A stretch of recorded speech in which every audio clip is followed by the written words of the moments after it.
Months passed, and the galaxy seemed to settle into a fragile rhythm. The coalition held firm, its members united by a shared goal, survival against the Council and the Krylos. But peace was still an illusion, a distant dream obscured by the smoke of ongoing battles. For Alex and Claire, life aboard the orbital station became a blur of work, strategy meetings, and sleepless nights. Alex spent most of his time in the workshop, refining the quantum destabilization detector he had developed. It was now being installed on ships across the Coalition fleet, giving them a critical edge in detecting potential threats. Yet, despite the progress, Alex couldn't shake the feeling that something was missing. A deeper solution, perhaps, to prevent future conflicts altogether. Claire noticed the change in him. Where once he had been driven by urgency and determination, there was now a quiet restlessness.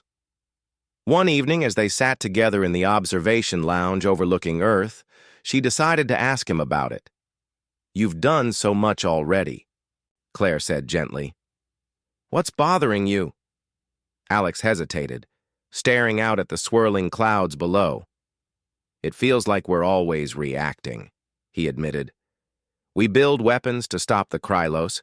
We patch holes after every attack. But we're not solving the root problem. What happens when this war ends? Will things really be different?" Claire nodded slowly, understanding his frustration. "You're talking about trust. How do we make sure history doesn't repeat itself?" "Exactly," Alex replied.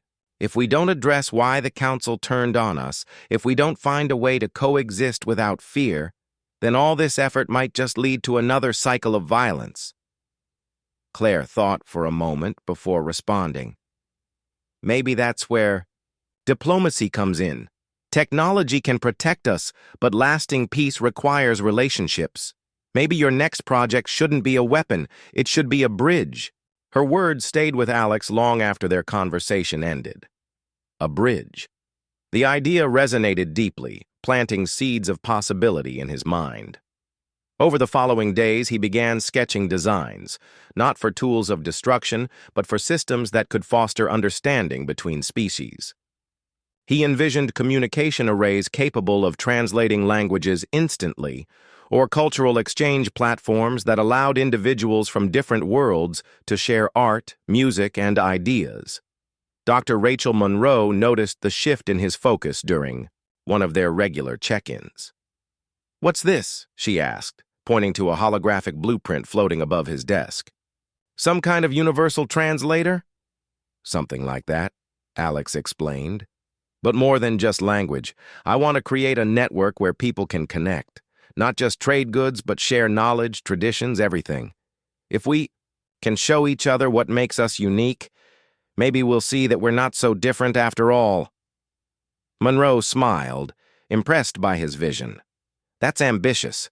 But if anyone can pull it off, it's you." While Alex worked on his new project, Claire faced challenges of her own. Her role as a diplomat had grown increasingly complex as tensions within the Council escalated. Several alien factions openly defected to the Coalition, while others remained loyal to Vorthak, creating fractures that threatened to destabilize entire regions of space. One particularly tense negotiation took place aboard a neutral station orbiting a gas giant near the edge of Terran-controlled territory. Representatives from both sides gathered in a sterile conference room, their expressions guarded. Claire stood at the center, flanked by General Hayes and Dr. Monroe. "Our offer is simple," Claire began, addressing the Council delegates. "Cease hostilities, withdraw your support for the Krylos, and join us in building a future based on cooperation rather than domination." The lead delegate, a towering insectoid creature named Zorath, clicked his mandibles dismissively. "Your words mean nothing. You are weak, divided. The Krylos will crush you, and we will reclaim what is ours." Claire kept her composure, though her heart raced. "Then why are you here? If victory is certain, why negotiate at all?" Zorath hesitated, glancing at his companions. Claire seized the opportunity, pressing further. because deep down you know this war benefits no one, not even the Council. Every battle drains resources. Every loss weakens your alliances. Is this really the legacy you want to leave behind? For a moment, silence filled the room. Then, unexpectedly, one of the delegates, a smaller, amphibian-like species, spoke. Up. She has a point. Perhaps it is time to consider alternatives. The meeting ended inconclusively, but Claire sensed a crack in the Council's resolve. Progress was slow, but it was progress nonetheless. Back aboard the orbital station, Alex's prototype for the interstellar communication network began taking shape. He called it the Nexus Project, envisioning it as a hub for collaboration and mutual understanding. With Dr. Monroe's help, he integrated advanced AI algorithms capable of learning and adapting to various forms of expression, from spoken languages to non-verbal cues unique to different species. The first test run involved a group of engineers from 3 separate alien races working together to solve a simulated crisis. To everyone's surprise, the Nexus facilitated seamless communication, allowing the team to complete the task faster than anticipated. "This could change everything," Monroe remarked afterward, clearly excited. "Imagine using this during negotiations, or even in everyday interactions. It could break down barriers we didn't even realize existed." Encouraged by the success, Alex presented the Nexus to General Hayes and the Coalition leadership. Though initially skeptical, they agreed to fund its expansion, recognizing its potential to strengthen ties among member species. As the Nexus project gained momentum, the war entered a new phase.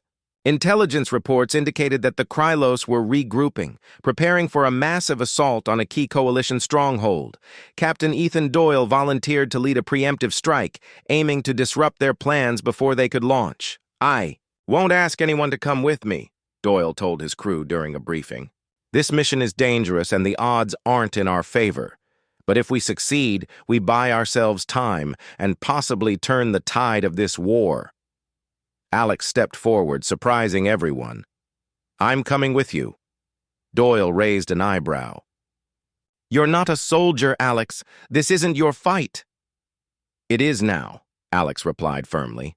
"I built these tools to protect people. Let me prove they work." After some deliberation, Hayes approved the mission, assigning a small squad of elite pilots to accompany Alex and Doyle. Armed with prototypes of the quantum destabilization detector and updated weaponry, the team set out for the Krylos staging. Ground. The operation was risky, requiring precision and stealth. Under cover of darkness, the team infiltrated the enemy base, disabling key systems and sabotaging supplies. When the Krylos finally realized they were under attack, chaos erupted.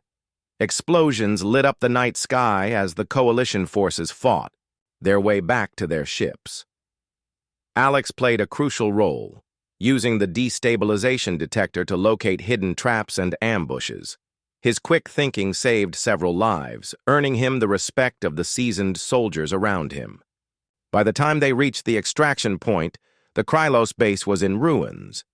The victory boosted morale across the Coalition, proving that humanity and its allies could hold their ground against overwhelming odds.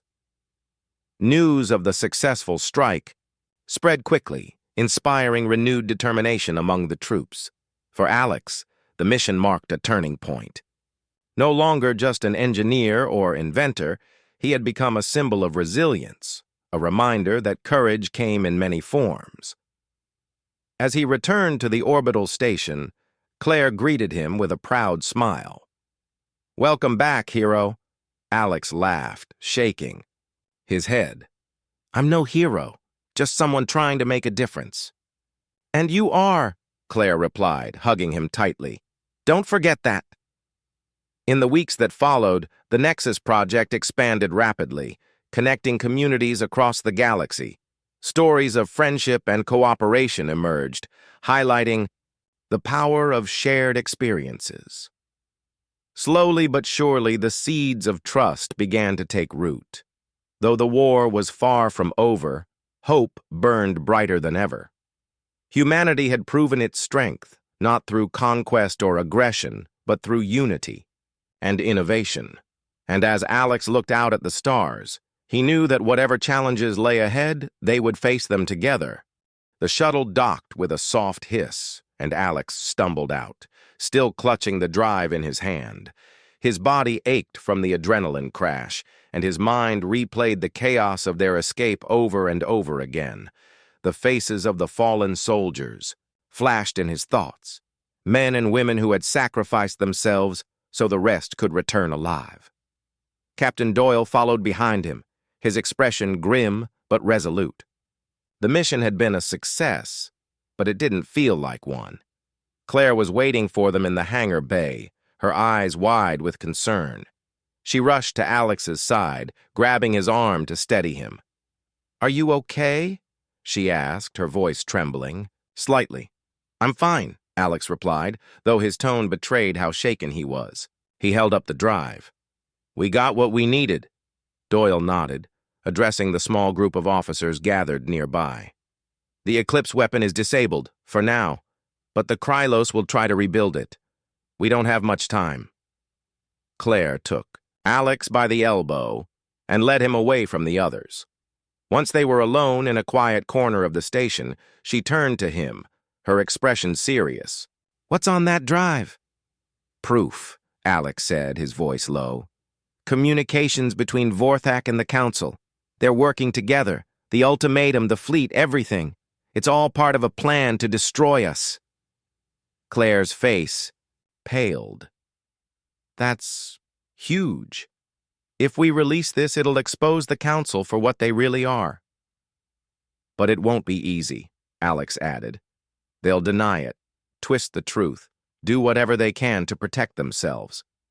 We need to make sure everyone sees it before they can cover it up." Claire nodded, thinking quickly. "Dr. Monroe might be able to help.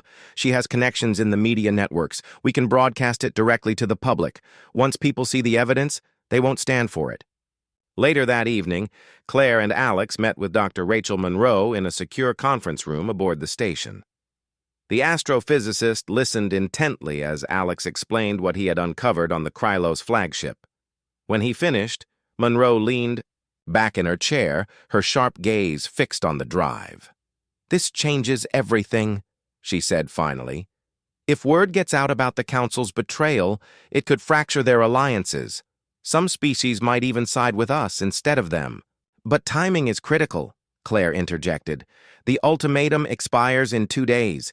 If we wait too long, the Council will act first." Monroe nodded. "Then we move fast. I'll encode the files and prepare them for transmission. Once they're—" "Liv, there's no turning back." Alex hesitated, glancing at Claire. "What about Ross and Jonas? Shouldn't we deal with them before we go public?" "We don't have time," Claire replied firmly. "If we confront them now, they'll warn the Council. This has to come out first. After that, we can handle them." Reluctantly, Alex agreed. He handed the drive to Monroe, who immediately began working on the encryption process. As she typed furiously at her laptop, Claire turned to Alex. "You should get some rest. You look like you haven't slept in days." "I'll rest when this is over," Alex muttered, though exhaustion was written all over his face. By the next morning, the station buzzed with activity. News of the reconnaissance mission had spread, and rumors swirled about what the team had discovered.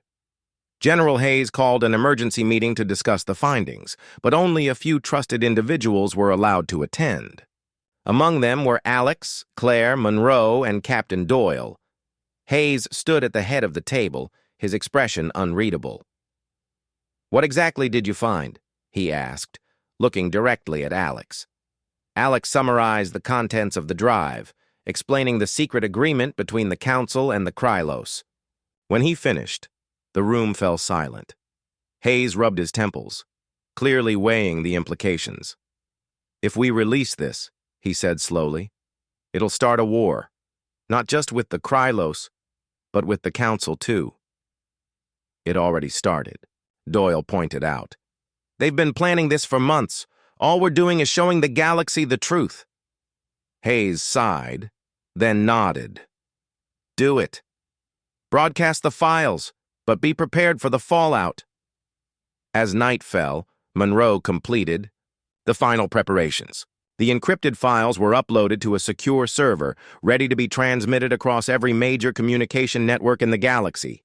Claire double-checked the settings, ensuring the message would reach as many people as possible. "This is it," Monroe said softly, her finger hovering over the send button.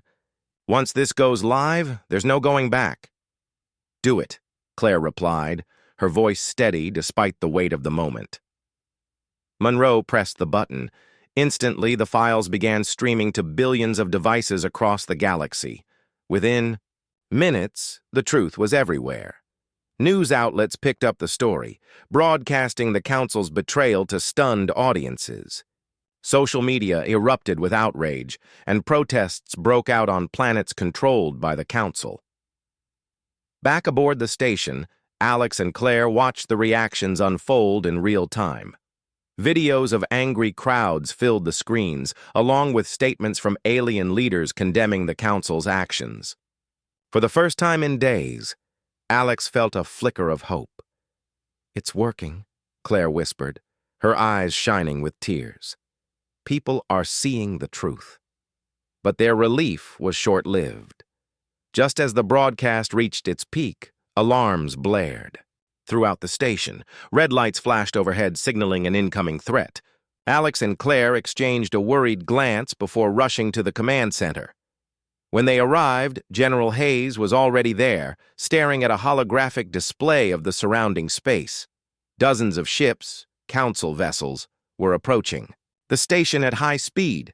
They're retaliating," Hayes said grimly. "The council isn't taking this lying down." "What do we do?" Alex asked, his voice tight with fear. "We fight," Hayes replied, his tone firm. "Activate the defense grid, prepare all available fighters, and get the civilians off the station, now." Chaos erupted as the station scrambled to respond. Engineers worked frantically to reinforce the shields, while pilots prepared their ships for combat. Claire helped coordinate evacuation efforts, guiding terrified civilians to escape pods. Alex stayed close to her, unwilling to let her out of his sight. Amid the frenzy, Lieutenant Ross appeared, flanked by Jonas Gray and several armed guards. Their weapons were drawn and their expressions were cold. Ross stepped forward, addressing Hayes directly. "General, I suggest you stand down. The Council has authorized me to take control of this facility." Hayes narrowed his eyes.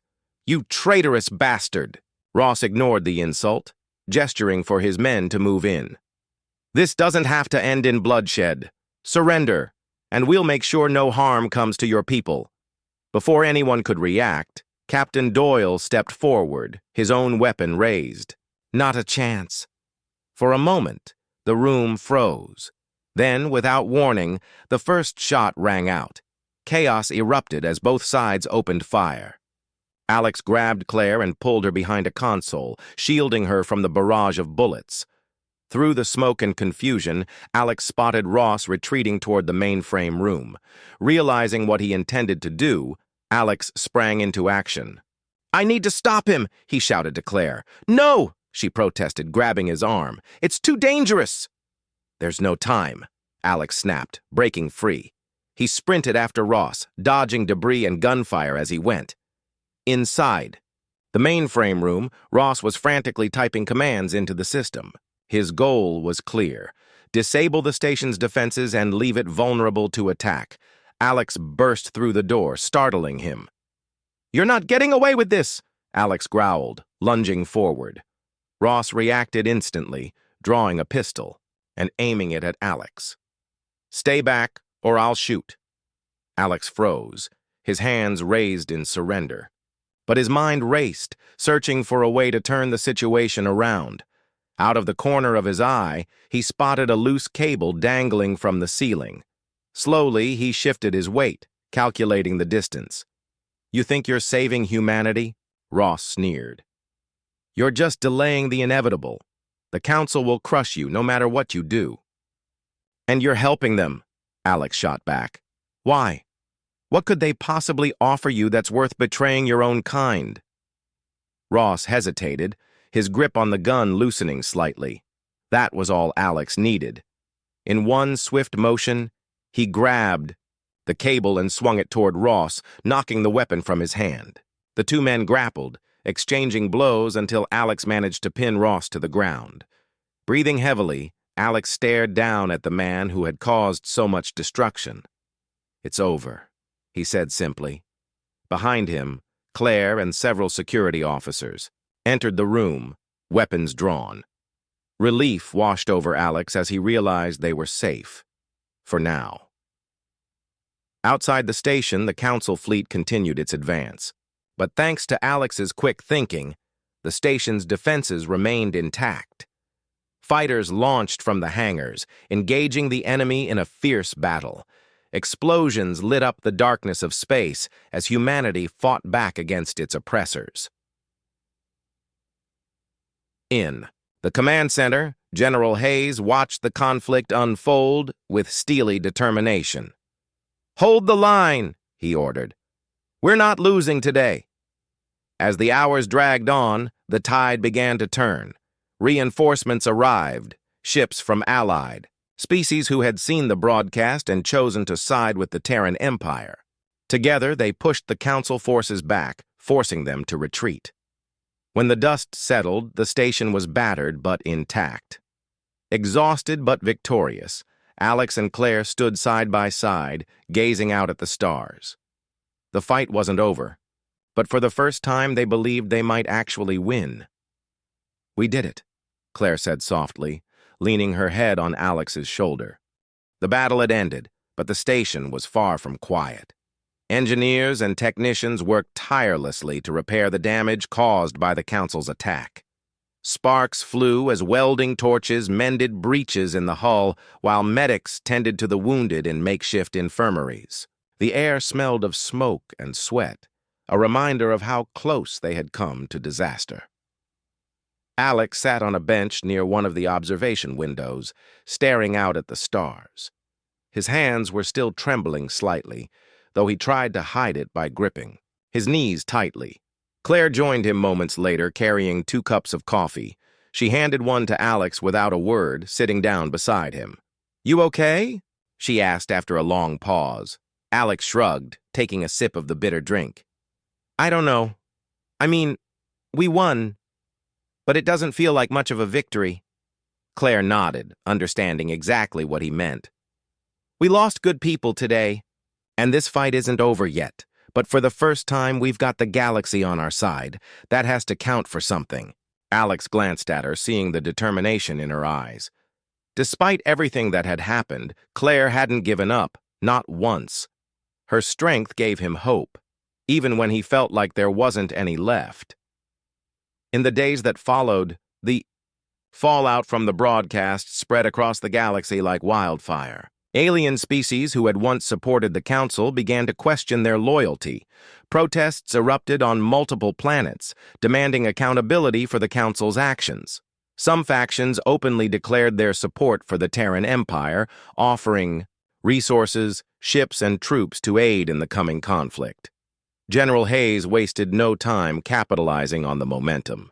He convened a meeting with representatives from these newly allied species, forming a coalition to stand against the Council.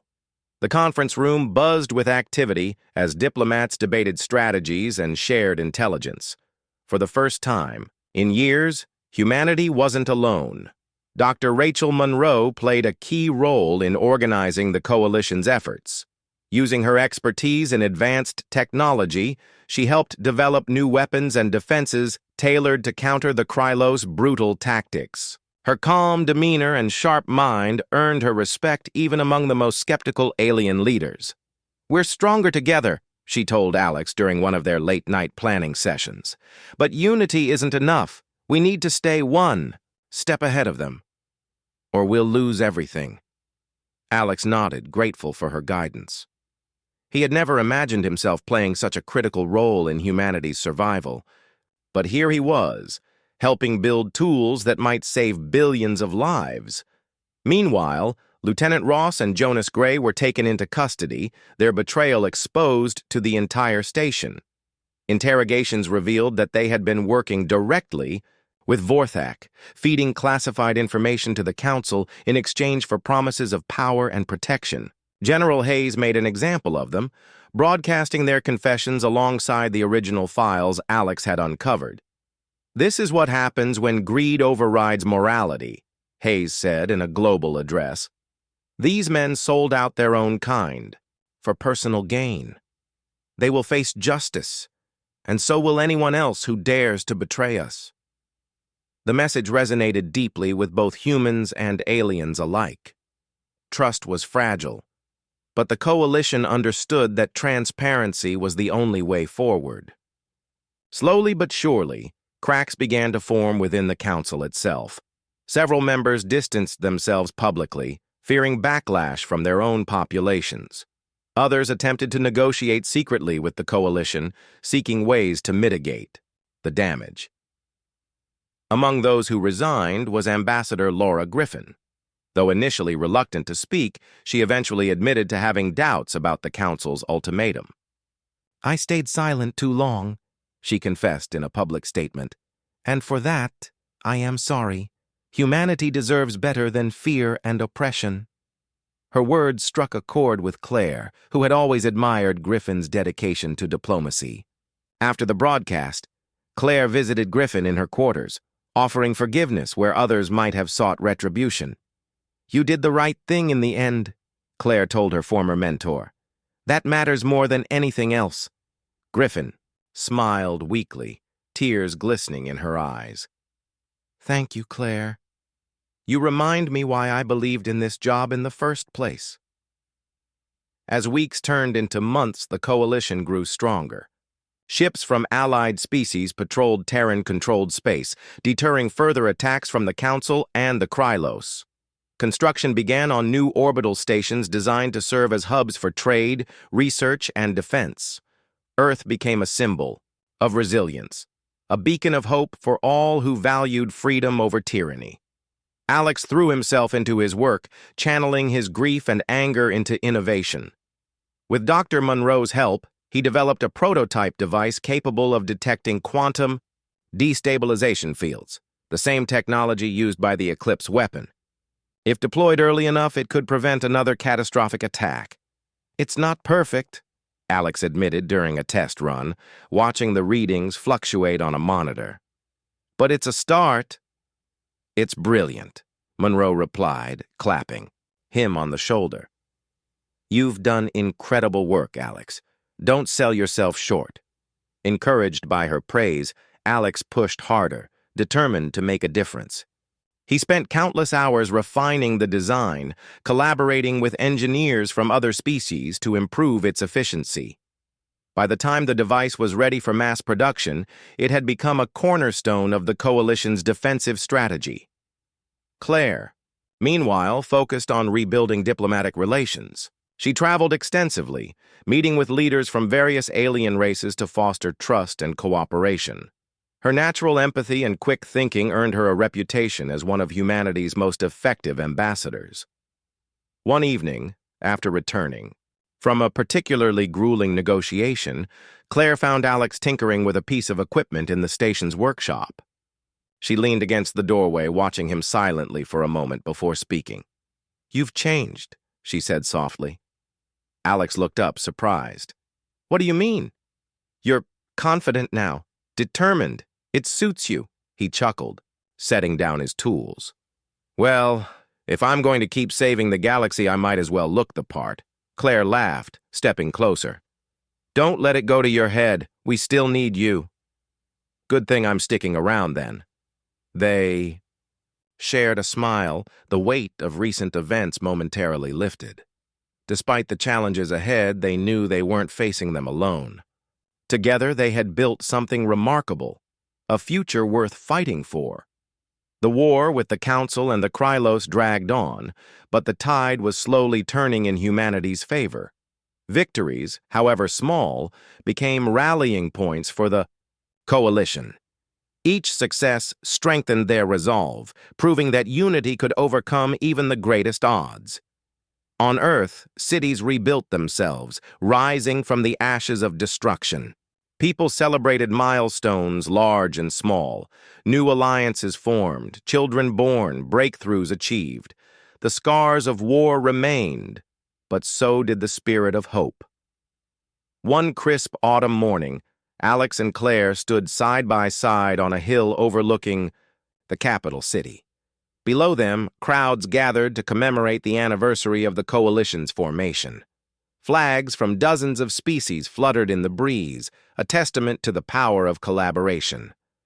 "I never thought I'd see something like this," Alex said, his voice filled with awe. "Neither did I," Claire replied, squeezing his hand. "But here we are." As the sun rose higher in the sky, painting the horizon in shades of gold and pink, Alex felt a sense of peace wash over him.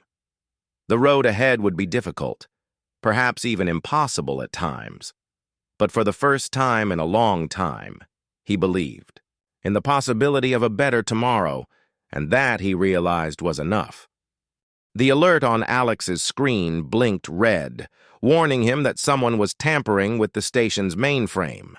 His fingers hovered over the keyboard for a split second before he sprang into action.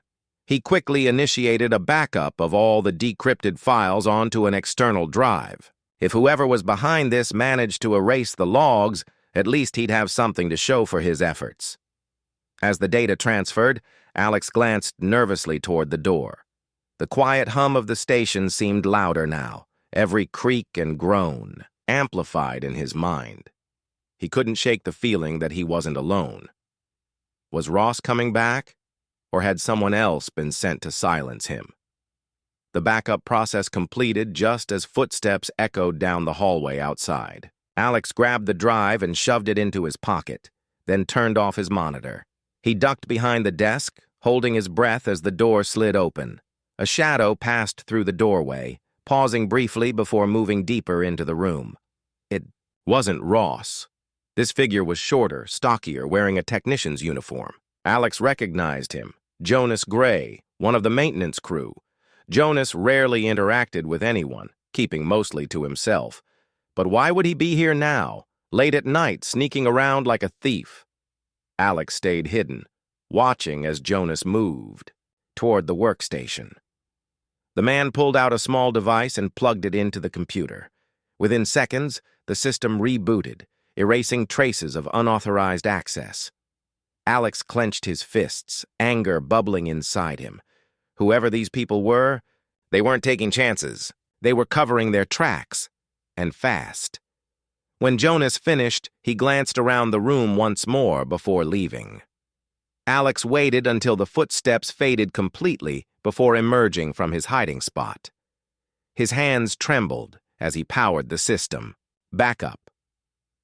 The logs were gone, wiped clean, but the backup in his pocket was still intact. For now, he had the upper hand. But he knew it wouldn't last long. The next morning, Alex met Claire in a secluded corner of the station's observation deck. The vast expanse of space stretched out beyond the glass walls, offering a breathtaking view of Earth and its moon.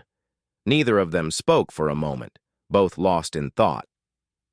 "I think we're dealing with more than just Ross," Alex said finally, pulling out the drive.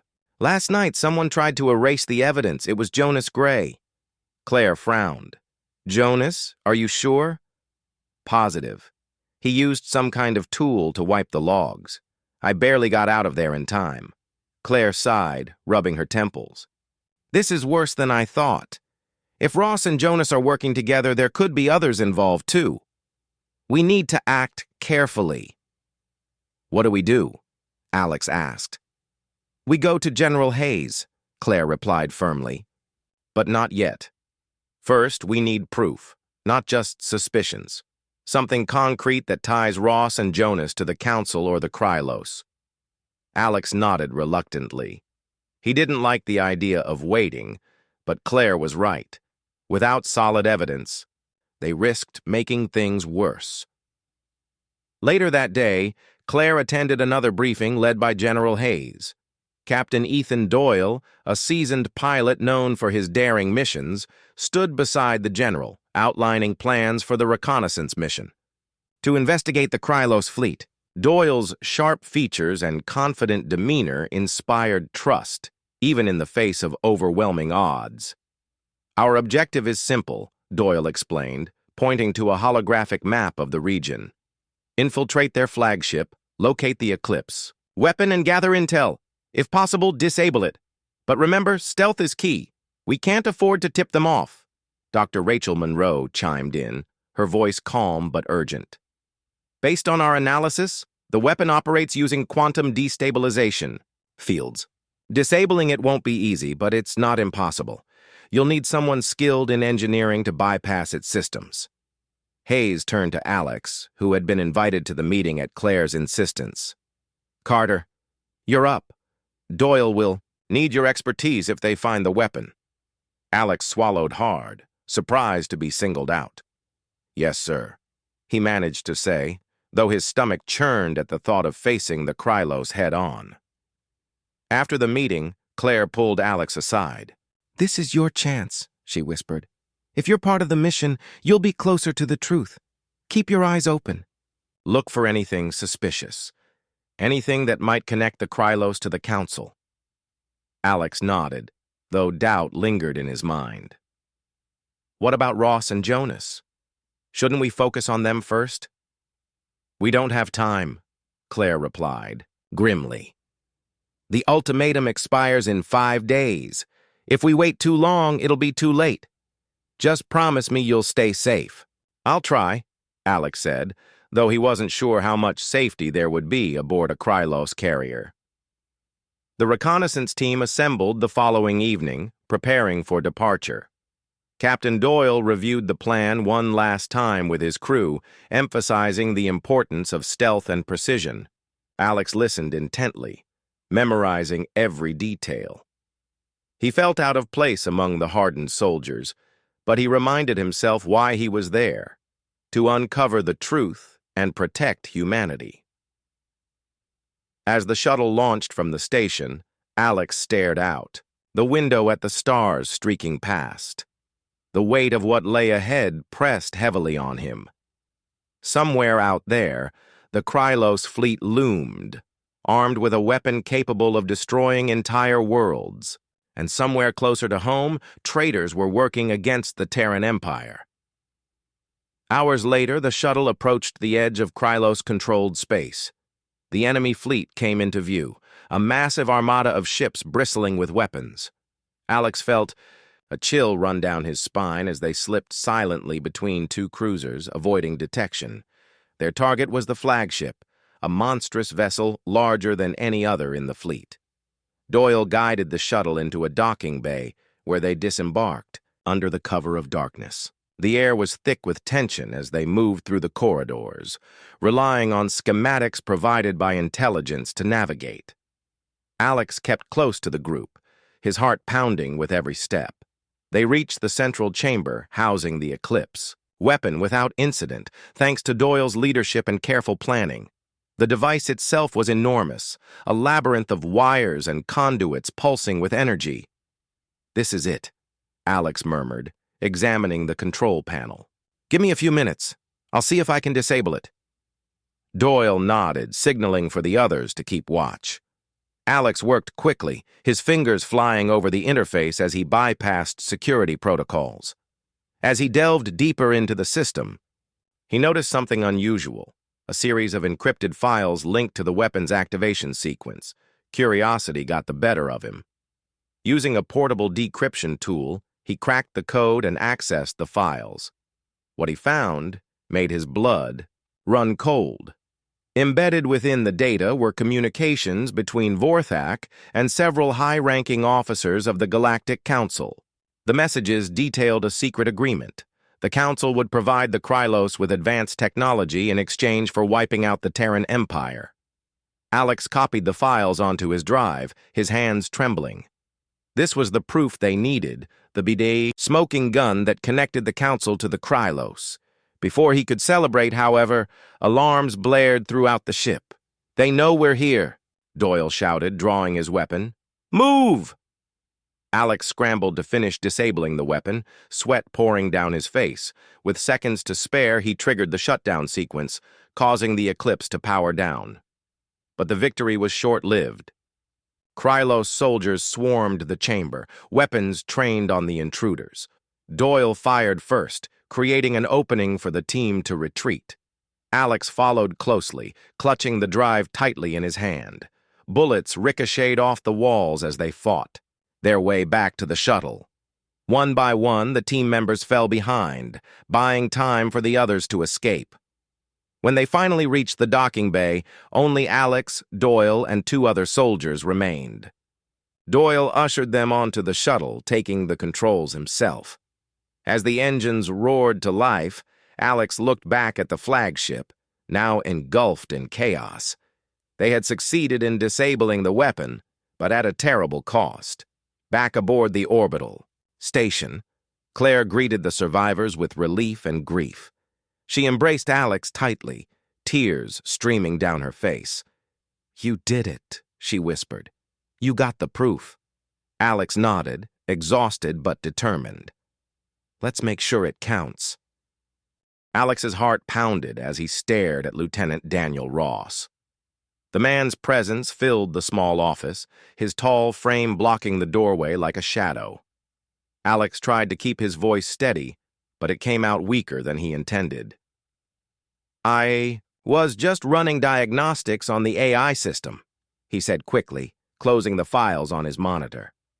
"Nothing unusual." Ross didn't move. His sharp eyes scanned the room, lingering on the tablet Alex had left open on the desk. "Diagnostics, huh?" he asked, his tone smooth but edged with suspicion. "Funny, I didn't know engineers were so interested in encrypted messages." Alex felt a cold sweat break out on his forehead. He glanced toward the door, calculating how long it would take to reach it if things turned ugly. But Ross seemed relaxed, almost casual, which somehow made the situation worse. "It's probably nothing," Alex replied, forcing a nervous laugh. "Just doing my job."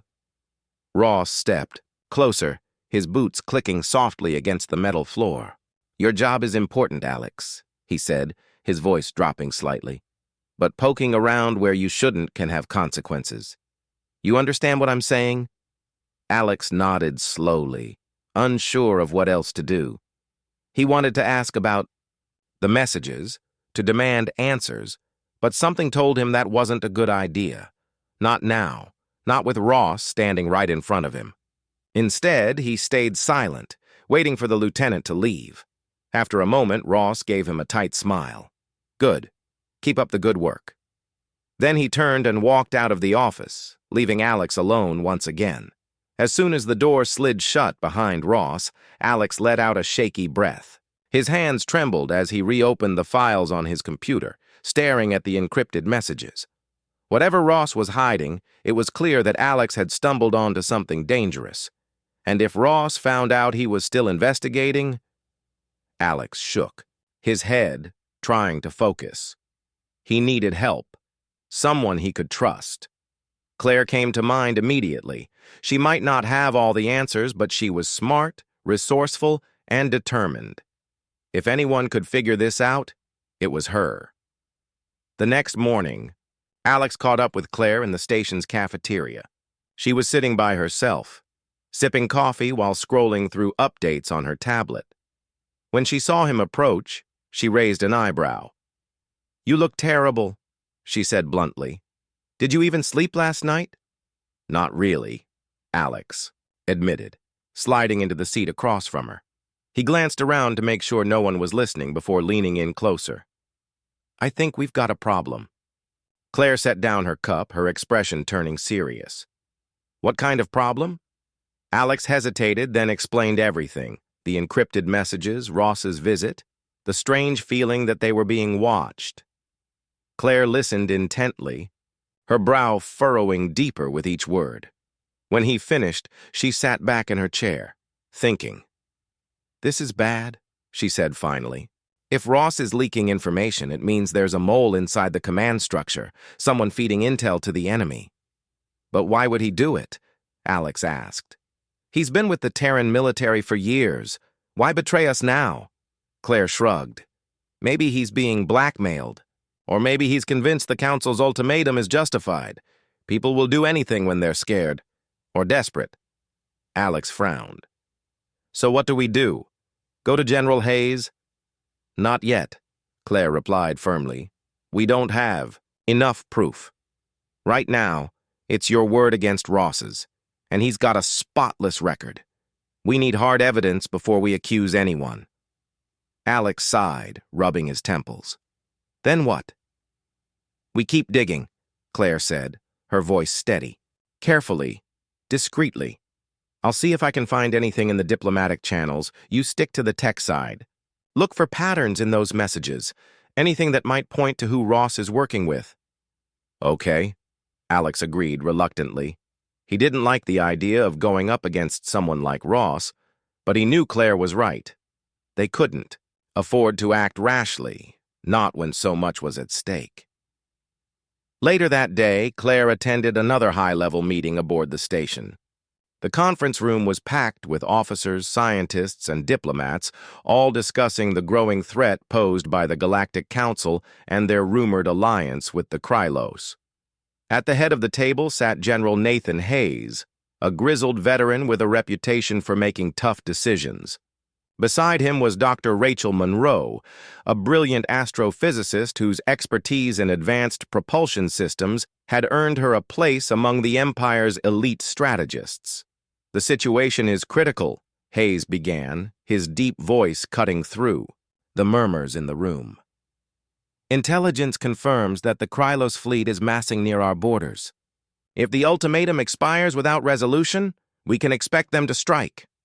A murmur of unease rippled through the crowd. One of the officers spoke up. Sir, are we prepared for that? Their numbers are overwhelming? Hayes nodded grimly. We won't engage unless absolutely necessary. Our priority is defense, protecting Earth and our colonies. But if war becomes inevitable, we'll fight to the last ship. Dr. Monroe leaned forward, her sharp gaze scanning the room.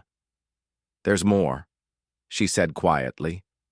Our scouts have detected signs of a weapon aboard one of the Krylos carriers, something experimental. If deployed, it could devastate entire star systems. The room fell silent.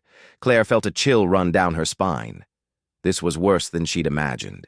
A weapon capable of destroying planets would give the Krylos an insurmountable advantage, and humanity would be powerless to stop them. What do we know about it?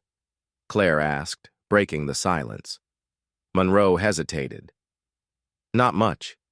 It's codenamed Eclipse. Beyond that, details are scarce. But based on the energy signatures, it's unlike anything we've seen before. Hayes stood up, his expression grim. This changes everything. We need to neutralize that weapon before it's used against us. Captain Doyle has volunteered to lead a reconnaissance mission to gather intel. Volunteers will be briefed tomorrow. Claire exchanged a glance with Dr. Monroe. Neither woman said anything, but the unspoken message was clear. Time was running out. That evening, Claire returned to her quarters, her mind racing. She pulled up her tablet and began reviewing the latest diplomatic reports. Most of them focused on the public fallout from the Council's ultimatum. But one caught her attention, a resignation letter from Ambassador Laura Griffin. Griffin had been Claire's mentor for years, guiding her through the complexities of interstellar diplomacy. To see her step down now during such a critical moment felt wrong. Claire read the letter again, searching for clues. Griffin cited moral objections to the Council's actions, but her wording was vague, almost evasive. Something wasn't adding up. Claire decided to pay Griffin a visit.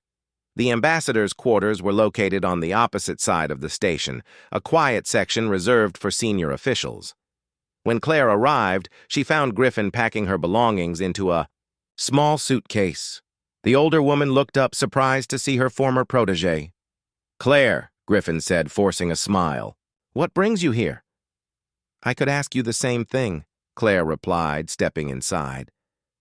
Why are you leaving? Now? Of all times? Griffin sighed and sat down on the edge of her bed. I've done what I can, Claire.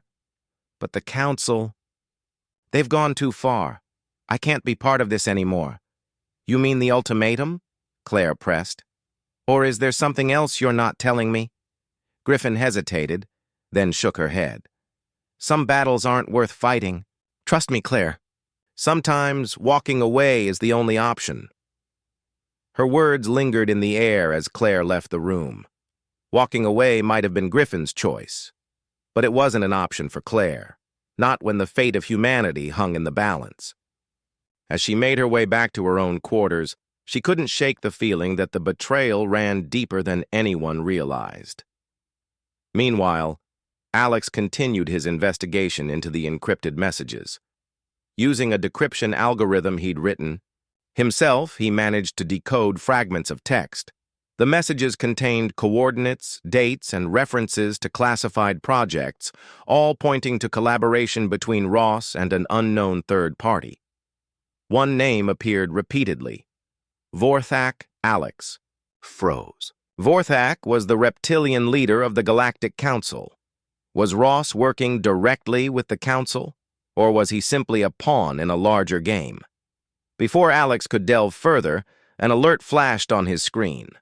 The station's security system had detected unauthorized access to its mainframe. Someone was trying to erase the logs. Alex's blood ran cold. Whoever it was, they knew he was onto them, and they weren't going to let him expose the truth without a fight.